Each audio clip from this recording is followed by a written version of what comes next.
Hello guys, last minute engineering channel में आपका स्वागत है। आज मैं लाया हूँ आपके लिए एक और नई एक्साइटिंग वीडियो और आज हम पढ़ेंगे पावर एब्जॉर्ब और डिलीवर का कंसेप्ट और उससे रिलेटेड कुछ बेहतरीन पीवाईक्यूज करेंगे।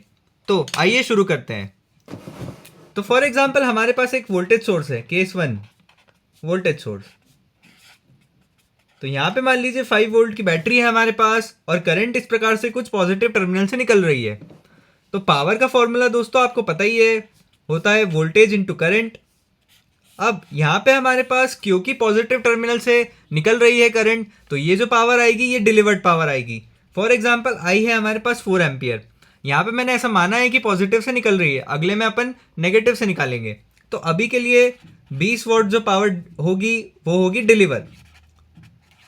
आप याद रखिएगा गाइज, अगर करंट पॉजिटिव टर्मिनल से निकल रही है तो उसको बोलेंगे डिलीवर्ड पावर।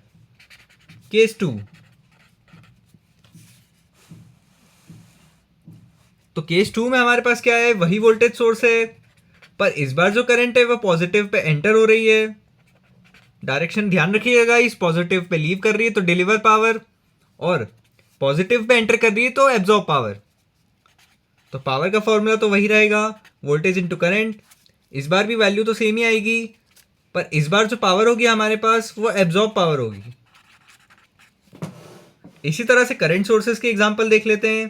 केस 3, अगर हमारे पास कोई करंट सोर्स है 5 एम्पियर का और प्लस माइनस 20 वोल्ट की मतलब 20 वोल्ट का वोल्टेज है उसके अक्रॉस, तो हमारे पास जो पावर होगी वो होगी वोल्टेज इंटू करंट हमेशा की तरह। पर इस बार कैसे देखेंगे, इस बार कैसे जज करेंगे? वोल्टेज का तो मैंने बता दिया कि पॉजिटिव से निकल रही है तो डिलीवर, घुस रही है तो एब्जॉर्ब। तो यहाँ पे आप ये देखिए कि एरो किस साइड है करंट सोर्स का। एरो को ऐसे समझिए कि करंट इस डायरेक्शन में फ्लो कर रहा है, तो पॉजिटिव टर्मिनल से तो अभी भी करंट निकल रही है। इसको एक 20 वोल्ट की बैटरी मान सकते हैं और 5 एम्पियर की करंट इससे निकल रही है, तो ये भी पावर क्या हो जाएगी, डिलीवर। ऐसे ही हमारे पास केस 4 होता है दोस्तों। तो केस 4 में हमारे पास वही करंट सोर्स है फिर से, पर इस बार जो बैटरी की पोलैरिटी है वो अपोजिट है। तो आप देख के बताइए क्या होगा इसमें। पावर फिर से लिख देंगे हम, वोल्टेज इंटू करंट। वोल्टेज हमें पता है 20 वोल्ट है, करंट 5 एम्पियर से 100 वॉट हमारी पावर आ गई। अब ये एब्जॉर्ब या डिलीवर होगी वो कैसे पता चलेगा, डायरेक्शन देख के। करंट इस बार भी 5 एम्पियर्स की इधर से है, ऐसे आ जाएगी 5 एम्पियर्स, तो ये पॉजिटिव टर्मिनल में घुस रही है, मतलब एंटर कर रही है, तो एब्जॉर्ब पावर हो जाएगी। तो बस आपको एब्जॉर्ब और डिलीवर पावर के कंसेप्ट याद रखने हैं। और एक और इंपॉर्टेंट चीज होती है, absorb power equals to negative of deliver power. ये भी बहुत इंपॉर्टेंट चीज है। अगर फॉर एग्जाम्पल आपने एब्जॉर्ब पावर निकाल ली है और वो क्वेश्चन में डिलीवर पावर पूछ रहा है, तो कुछ नहीं करना है, आपको नेगेटिव साइन लगा देना है। तो आइए इससे रिलेटेड कुछ पीवाईक्यूज करते हैं। तो हमारे पास जो पहला क्वेश्चन है यहाँ पे, वो इंस्ट्रूमेंटेशन ब्रांच का पीवाईक्यू है 2008 का। तो इसमें हमसे इसने पूछा है, power supplied by DC voltage source in the circuit is. Circuit हमें दे रखा है, 3 वोल्ट्स की बैटरी है हमारे पास, 3 ओम का रेजिस्टेंस, 6 ओम का रेजिस्टेंस और 1 ओम का रेजिस्टेंस। तो आइए ये सर्किट मैं रीड्रॉ कर देता हूँ आप लोग के लिए। तो मैंने यहाँ पे सर्किट रीड्रॉ कर लिया है। तो उसने पूछा है power delivered by 3 volt source. तो 3 वोल्ट सोर्स की पावर के लिए हमें एक तो पहले इसका वोल्टेज चाहिए जो कि 3 वोल्ट गिवन है, करंट भी चाहिए, करंट हमें पता नहीं है। तो आइए करंट निकालते हैं। तो ये एक बहुत ही सिंपल सा सर्किट है, आप देख सकते हैं 6 ओम और 3 ओम पैरेलल में है और 1 ओम उनके साथ सीरीज में है।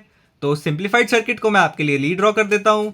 इनका जो आर इक्विवेलेंट आएगा वो आप निकाल सकते हैं, 6 इंटू 3 अपॉन 6 प्लस 3, पैरेलल में है क्योंकि 18/9 2 ओम आ जाएगा।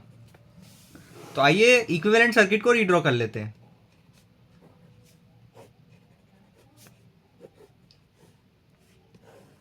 यहाँ पे आ जाएगा 2 ओम और 1 ओम।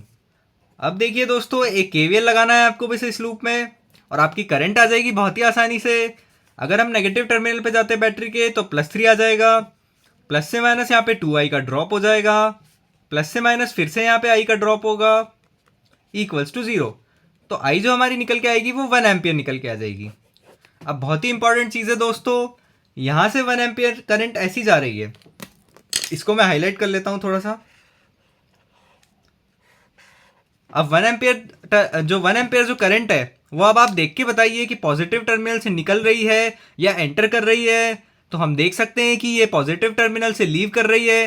तो ये जो पावर आएगी, पावर तो आ जाएगी वोल्टेज इंटू करंट, जो कि हो जाएगा 3 × 1, 3 वॉट्स।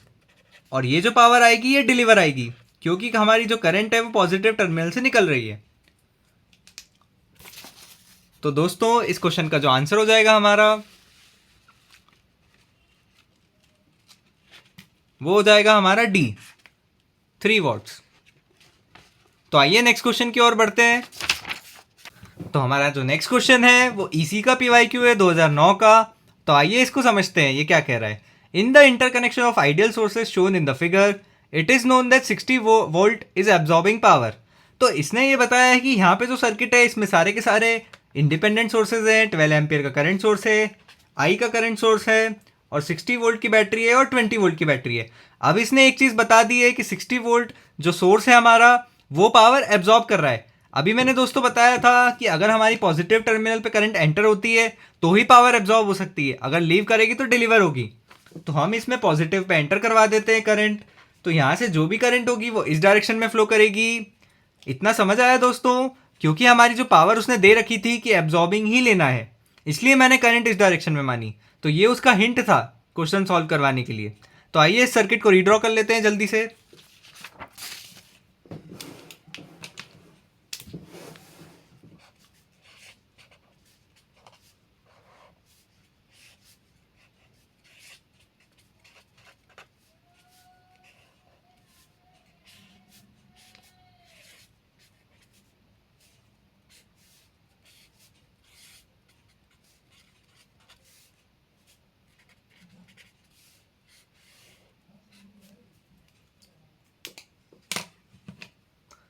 तो हमने यहाँ पे सर्किट रीड्रॉ कर लिया है और एब्जॉर्ब कर रहा है 60 वोल्ट की बैटरी, इसलिए मैंने करंट की डायरेक्शन ये ली है।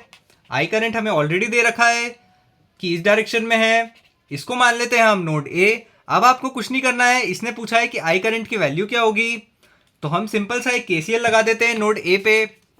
तो आइए KCL at the rate node A. तो अगर आप केसीएल लगाएंगे नोड ए पे, तो मैंने बताया था केसीएल में इनकमिंग करंट का सम और आउटगोइंग करंट का सम सेम होता है। तो इनकमिंग कौन कौन सी है यहाँ पे, आई इनकमिंग है इस नोड पे, आई वन भी इनकमिंग है इस नोड पे, इक्वल्स टू 12 एम्पियर, क्योंकि 12 एम्पियर आउटगोइंग है। तो अब पहली बात तो उसने ऑप्शंस बाय ऑप्शंस भी कर सकते हैं हम इस क्वेश्चन को।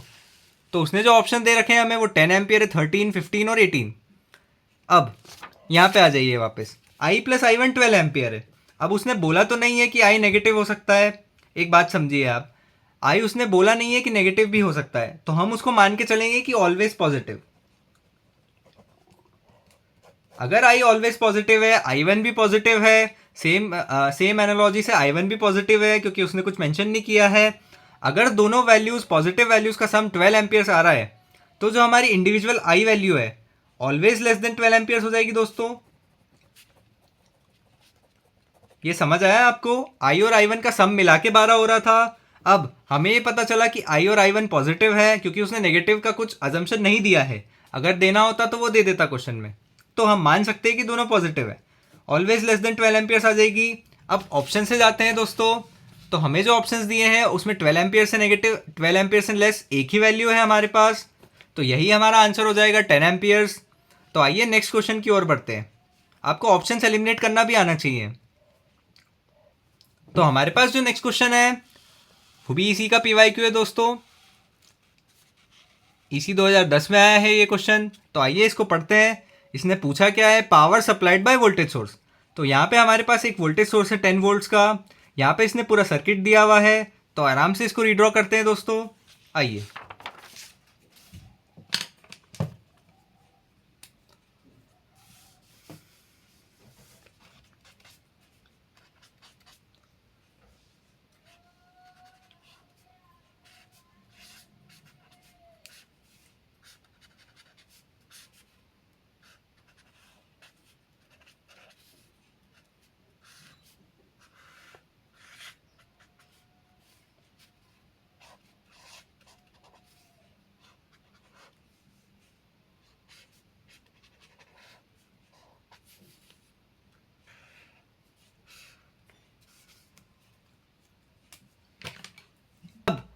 मैं अजम्पशन के वक्त ध्यान रखिएगा दोस्तों, मैं तो हमेशा डिलीवर्ड ही मानता हूँ। अगर करंट नेगेटिव आई तो वो एब्जॉर्ब हो जाएगी, तो मैं ऐसी आई करंट मान लेता हूँ इस डायरेक्शन में। आपको अगर उल्टी साइड में मानना है तो मान लीजिए, जो भी करंट आती है वो देख लीजिएगा डिलीवर है या एब्जॉर्ब है, तो उस हिसाब से चलिएगा। तो इसने बोला है power supplied by voltage source, इसलिए मैंने आई करंट इस डायरेक्शन में ली है। सप्लाइड का मतलब होता ही है कि डिलीवर कर रहा है वो सोर्स। तो आई करंट हमारी इस डायरेक्शन में हो गई। अब इसको बोल देते हैं नोड ए, इसको बी, इसको सी और इसको डी। तो आइए एक एक करके नोड पे केसीएल लगाते हैं, क्योंकि हमें बेसिकली करंट ही पता करनी है, इसलिए मैं केसीएल के थ्रू जा रहा हूं।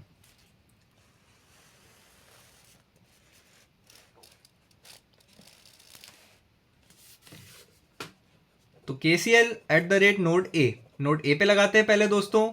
नोड ए पे इसलिए पहले लगाएंगे क्योंकि हमें इनकमिंग करंट सारी पता है, हमें सिर्फ आउटगोइंग माननी है एक। इसको मान लेते हैं आई करंट। तो इनकमिंग करंट का सम और आउटगोइंग का सम सेम होता है एक नोड के लिए। तो इनकमिंग हमारे पास 1 और 2 एम्पियर है, और हमारे पास जो आउटगोइंग है वो हमने आई मान ली।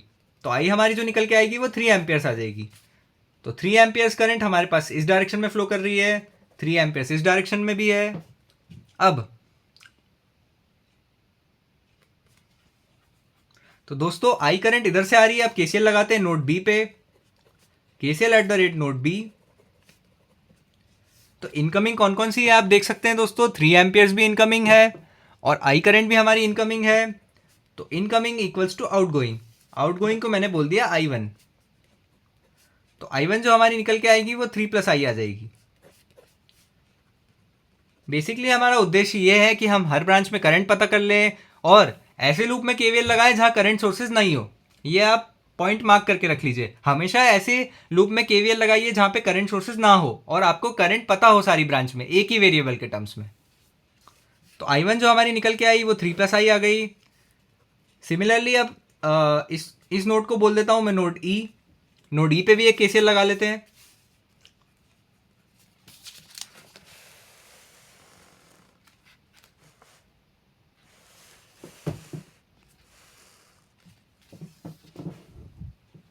तो नोड ई पे अगर हम केसीएल लगाएंगे दोस्तों, तो नोड ई को आप देख सकते हैं, आराम से देखिए।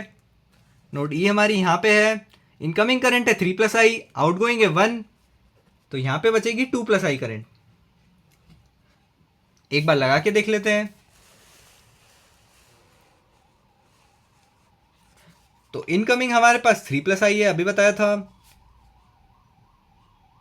और दोनों करंट्स आउटगोइंग है, 1 एम्पियर भी आउटगोइंग और एक्स मैंने मान ली थी उस ब्रांच की करंट, तो एक्स आ जाएगी हमारे पास 2 प्लस आई एम्पियर। तो हमारे पास अब इस ब्रांच में भी करंट आ गई है दोस्तों 2 प्लस आई। यहां भी 2 प्लस आई होगी, यहाँ पे फिर से आई चली जाएगी क्योंकि जितनी बैटरी सप्लाई करती है उतना ही वो वापस ले लेती है। ये थंब रूल है हर चीज़ का। अब आपको ऐसा लूप ढूंढना है जहाँ पे करंट सोर्सेज ना हो और हम केवीएल लगा पाए। तो मुझे तो यहाँ पे एक ऐसा ही लूप दिख रहा है, ये वाला लूप देखिए आप। बैटरी से चले, फिर 1 ओम का रेजिस्टेंस आ गया, फिर वापस से 1 ओम का रेजिस्टेंस आ गया, फिर 1 ओम का रेजिस्टेंस आ गया, फिर 1 ओम का, और बैटरी पे पहुंच गए वापस। अगर हम ये वाला लूप लेते तो करंट सोर्स आ जाता। मैं एक बार मार्क कर देता हूँ। ये वाला लेते तो भी करंट सोर्स आता, ये वाला लेते तो करंट सोर्स आता, ये वाला लेते तो दोनों ही करंट सोर्स आ जाते। अब करंट सोर्स के साथ दिक्कत ये है कि वोल्टेज हमें पता नहीं रहता उसके अक्रॉस, तो केवीएल लगाओगे कैसे आप, एक और वेरिएबल आ जाएगा। इसलिए हम अवॉइड करते हैं करंट सोर्सेज वाली लूप को। तो आइए इस लूप में केवीएल लगाते हैं। तो ध्यान से देखिएगा आप दोस्तों मेरे साथ। KVL eight the rate loop 1 बोल देता हूं उसको मैं। तो अगर हम लूप 1 में केवीएल लगाएंगे तो हमारे पास पहले तो बैटरी के नेगेटिव टर्मिनल पे अप्रोच कर रहे हैं तो +10 आ जाएगा, फिर इधर वापस आए प्लस से माइनस ड्रॉप हो जाएगा करंट की डायरेक्शन में ये लूप। तो 3 प्लस आई इंटू 1, क्योंकि I1 हमारे पास 3 प्लस आई है। देखते रहिएगा ध्यान से दोस्तों। फिर आए हम इधर, 2 प्लस आई की करंट है इधर, इधर भी ड्रॉप होगा। उससे पहले यहां पे भी एक ड्रॉप होगा 3 प्लस आई का, और यहां पे भी ड्रॉप होगा 1 ओम के अक्रॉस 2 प्लस आई का। एक और ड्रॉप होगा 2 प्लस आई का, ये 1 ओम के अक्रॉस, इक्वल्स टू 0। तो तो ये आ गई हमारी केवीएल की इक्वेशन। अब यहाँ से अगर आप आई करंट निकालेंगे तो आई करंट 0 एम्पियर्स आ जाएगी। तो बेसिकली आई करंट 0 एम्पियर का आने का मतलब यही है कि ये जो सोर्स है हमारा, ये ना तो कुछ पावर डिलीवर कर रहा है या एब्जॉर्ब कर रहा है। पावर सप्लाइड आ जाएगी हमारे पास, वोल्टेज इंटू करंट। अब वोल्टेज तो दोस्तों इसकी 10 वोल्ट दे रखी थी, करंट आ गई 0 एम्पियर्स, तो 0 वॉट ये सप्लाई कर रहा है। इसका मतलब ये होता है दोस्तों कि ये जो बैटरी है हमारे पास 10 वोल्ट्स की, ये सिर्फ पावर एब्जॉर्ब कर रही है। इसमें पावर कोई डिलीवर नहीं हो रही, ना डिलीवर हो रही है ना एब्जॉर्ब हो रही है, ये कुछ कर ही नहीं रहा है। जो पावर एब्जॉर्ब या डिलीवर करना है वो ये करंट सोर्स कर रहे हैं। तो आइए दोस्तों नेक्स्ट क्वेश्चन पे चलते हैं।